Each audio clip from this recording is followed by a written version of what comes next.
Hi guys, I'm Amber. and I'm Charisma. Welcome back to episode 2 of Brownie Points. Today we have a very special guest joining us.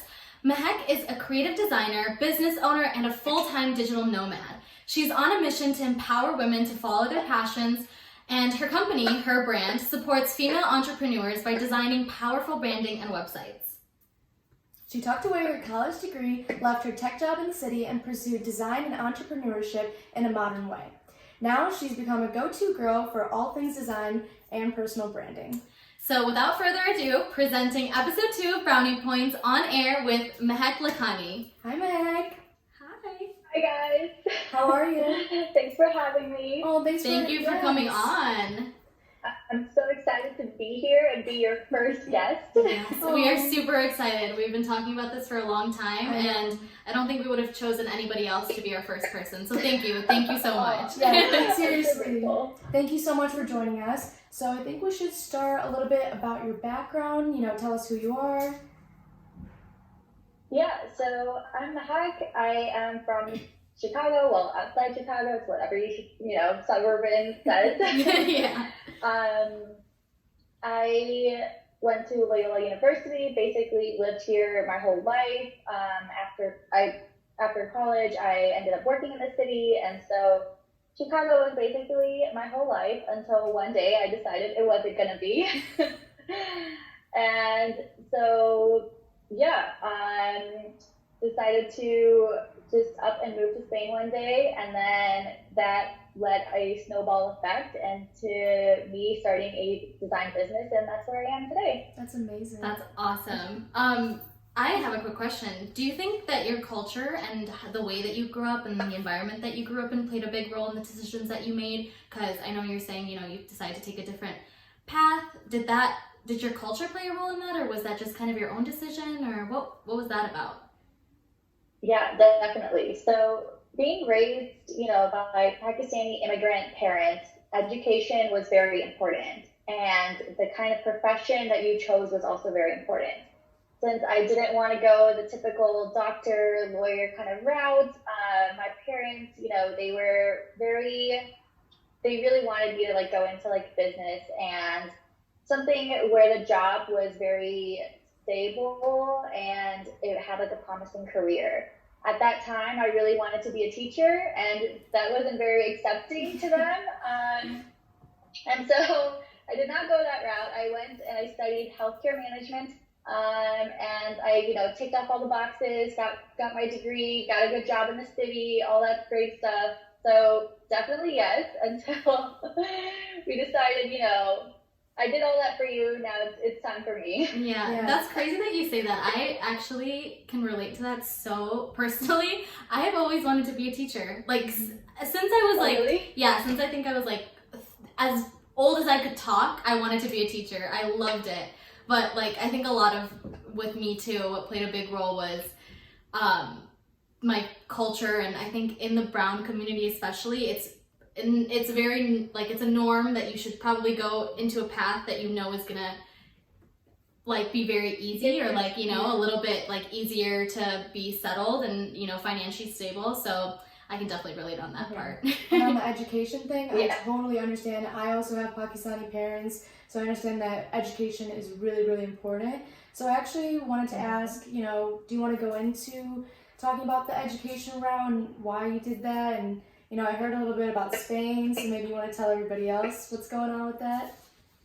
Yeah, so I checked up all the boxes, and then decided, well, I had visited Spain on a vacation, Mm-hmm. and I basically just fell in love with that. And so at one point I was just very unhappy with my life. I was in a relationship that I wasn't happy in anymore. I was at a job that wasn't fulfilling anymore. And so I wanted to do something, and I just didn't know what it was. And then I heard about this program where you could teach English to students in Spain. And so I was like, okay, this is great. I want to move to Spain. I always wanted to teach. Let's do it. Let's just do it. So signed up for this program, and literally next thing you know, I'm on this flight I'm like landing in Madrid, and I'm like, wait, what the heck? Like, I know. That's awesome. Crazy. I actually moved to Colombia, so I wanted to do a program very similar to yours about teaching English to Spanish-speaking students, and I wasn't in the age requirement, so then I did a whole nother program and actually had an internship in Colombia, and through that I taught my coworkers English, which was awesome. So I can totally relate, and I love that. Cool. Yeah, but that feeling of being on the flight and being like, whoa, this is a whole new world, like, yeah, that's awesome. Yeah, I remember when I landed, I called my mom and I was like, wait, why did you let me do this? Like, Mom, Yeah. where am I? I know, going from Chicago, like, when was like the basiness? right. Where did that go away? Oh my gosh, that's crazy. I wanted to study abroad in Spain in December, but like obviously what's happening in the world is not happening now, but that's very brave. Going to Spain with like, I'm always scared to do things like that because I'm like, I don't have friends. Like, you know, who am I gonna talk to? Like, what am I gonna do? But that's extremely brave of you. That's super, super awesome. I mean, like, you know, when I was in college too, the study abroad program, I had the chance to go to Rome and do that, but I was such a scaredy cat. I had the chance to do it. It would have been better if I had just gone to Rome for a semester, but like I was too scared. And then I don't know, like the way it happened and just doing it, like I didn't go there with a job pre-planned. I didn't have a place to stay. I just went, and I didn't know anyone, like you said, you know. But sometimes you just like wake up and you just do it, and you don't think too much about it. Honestly, I am inspired by that. You know, now I'm thinking, okay, whenever everything clears up, maybe this is the sign that I should do I really it. think you should do it. It's such an amazing experience to be abroad. And doing especially what you were doing, that's amazing. And kind of like going off of that. So when you were in Spain, do you feel like there were any limitations due to solely the fact that you were either like a woman or Desi or both, or was that ever an issue?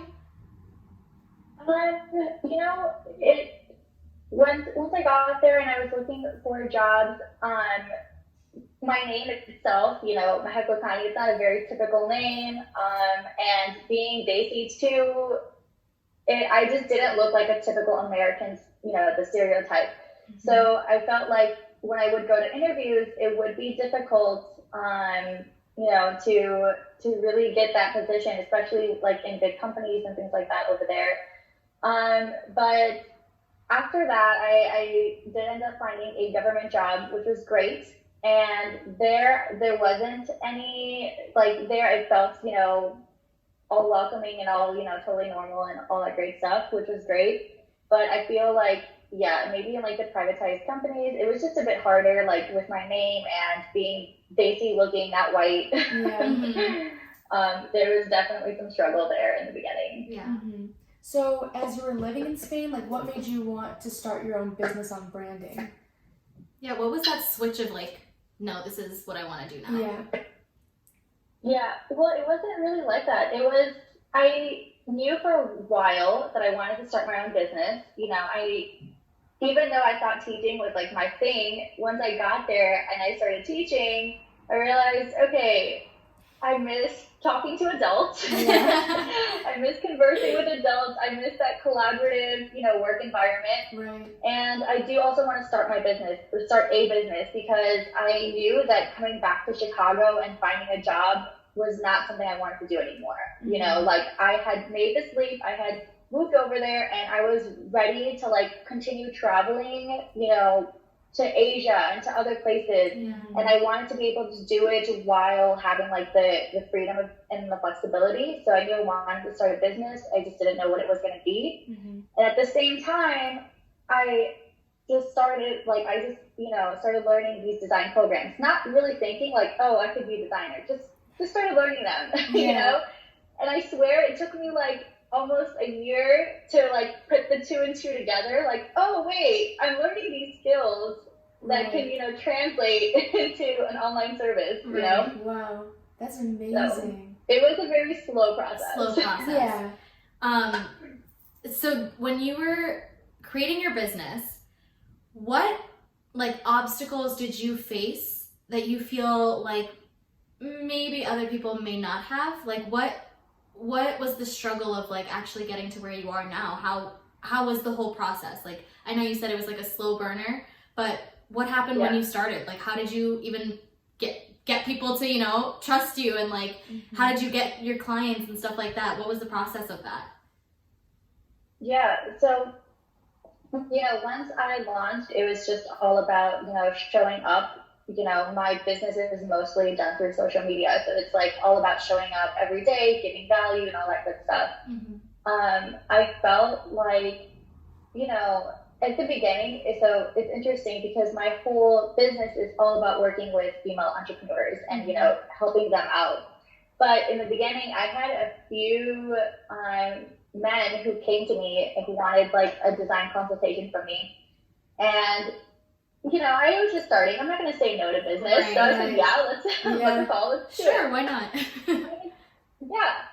And like doing business with a female versus doing business with at least these males was just so different. Like even just doing like the consultation calls, because I felt like, you know, maybe for whatever reason it was, men don't take you as seriously, and that's shown because they don't like value your time. You know, 100%. So many times I was either like ghosted, or they would just be so like unprofessional. Like I would they would ghost you, like they would like ask you for help, and then they wouldn't. What? And then they would go up to the meeting. Yep, that happened. Or that's like crazy. we would have a Zoom meeting, and then suddenly at the meeting time, they're messaging me on Instagram like, "Hey, can you FaceTime me instead?" And I'm like, "No, this is a business meeting. I'm not going to FaceTime you." Oh my god, bye. That's crazy. It's basically wasting your time. Yeah, literally, and also just unprofessional. Wasting your time, unprofessional, all the above. Yeah, and I mean these guys, one, they are entrepreneurs. They do have their own businesses. So I feel like they should have been valued. Like they should have valued my time as well. And two, you know, they were also South Asian, and this is like a problem where I feel like it's not even like, you know, a problem with like, you know, being brown and like whatever else. I feel like sometimes we don't even respect each other, and it's like, you know, and it's just like, I feel like that is such a big problem. Like I definitely saw that in my first few months of business, and I was like, yeah, I'm so glad that my whole platform is based on working with women. Yeah.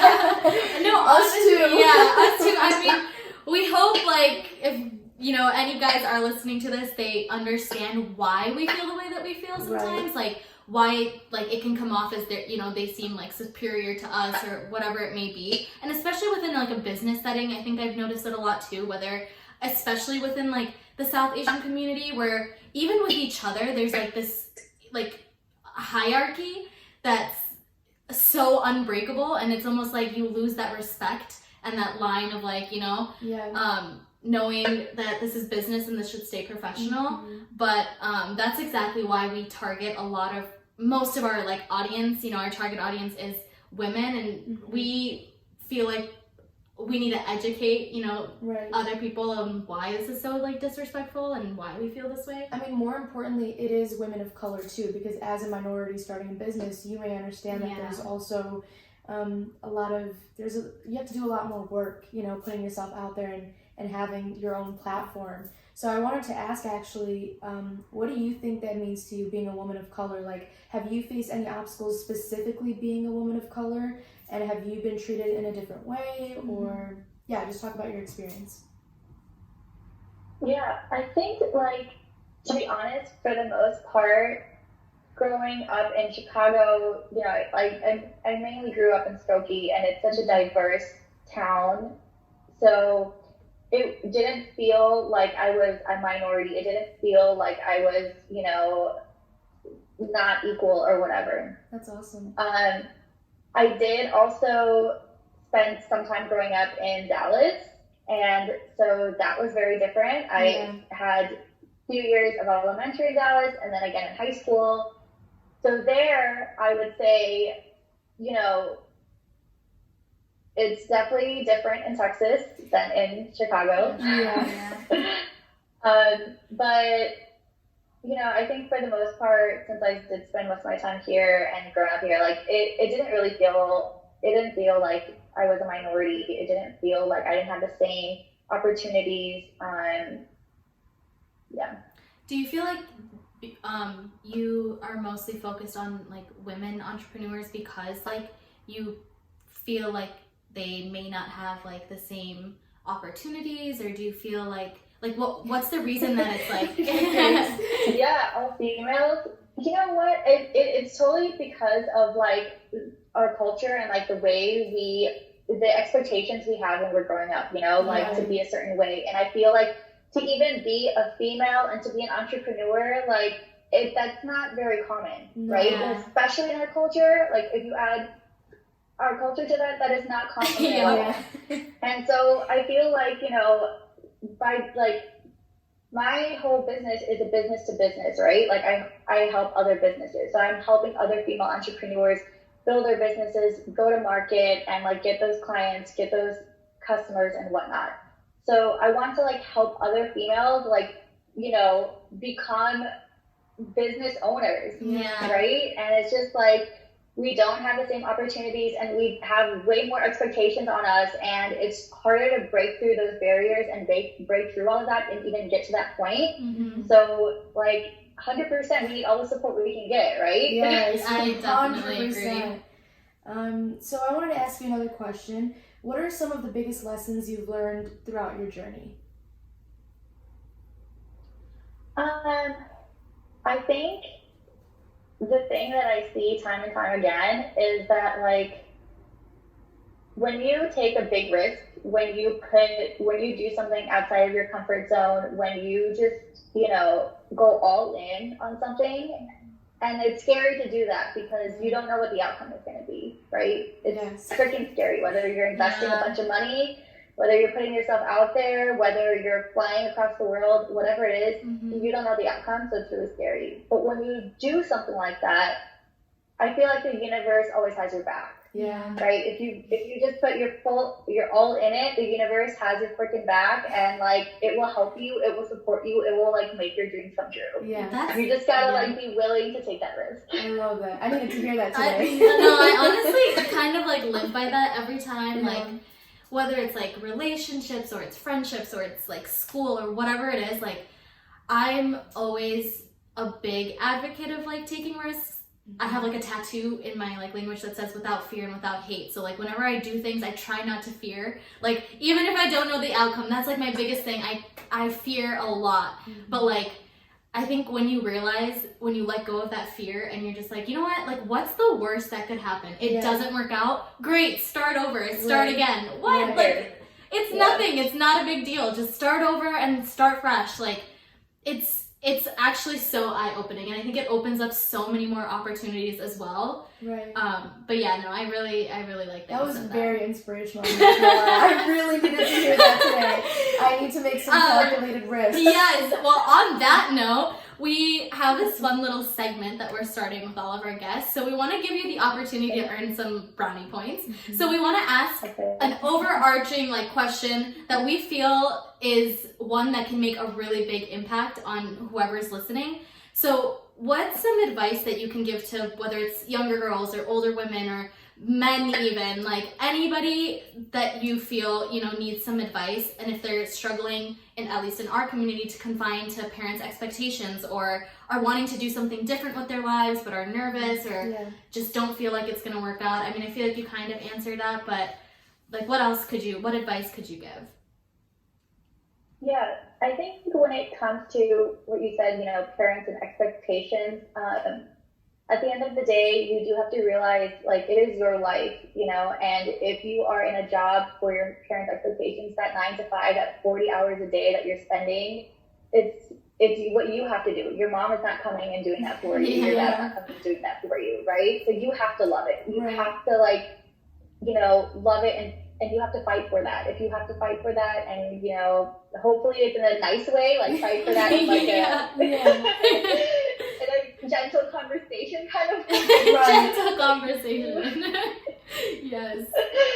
Yeah, but it's your life, and that it might be one of the many fights you have to fight for, but it'll be worth it, because if it makes you happy at the end of the day, like, you have to live with yourself, and so you want to fight for what's the things that are going to make you happy. Yes. Yeah, definitely.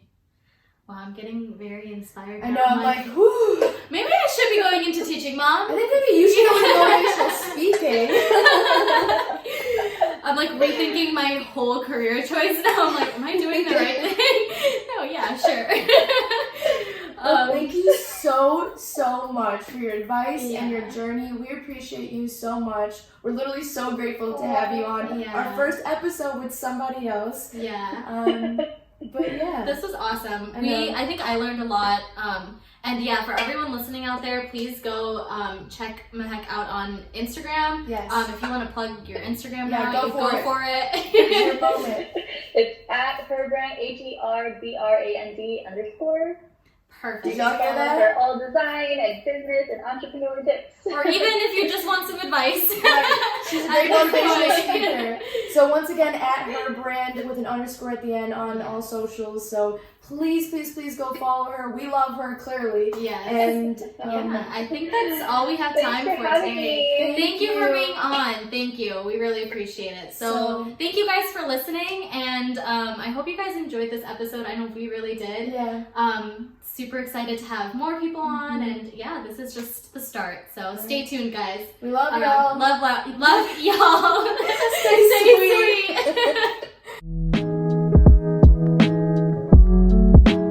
And welcome to Oh my god. What's wrong with me? Amber, it's okay. Shake it out. Shake it out. I know. You got it. Shake it out. Shake it out. That's so sweet. This could go in the bloopers. Yes.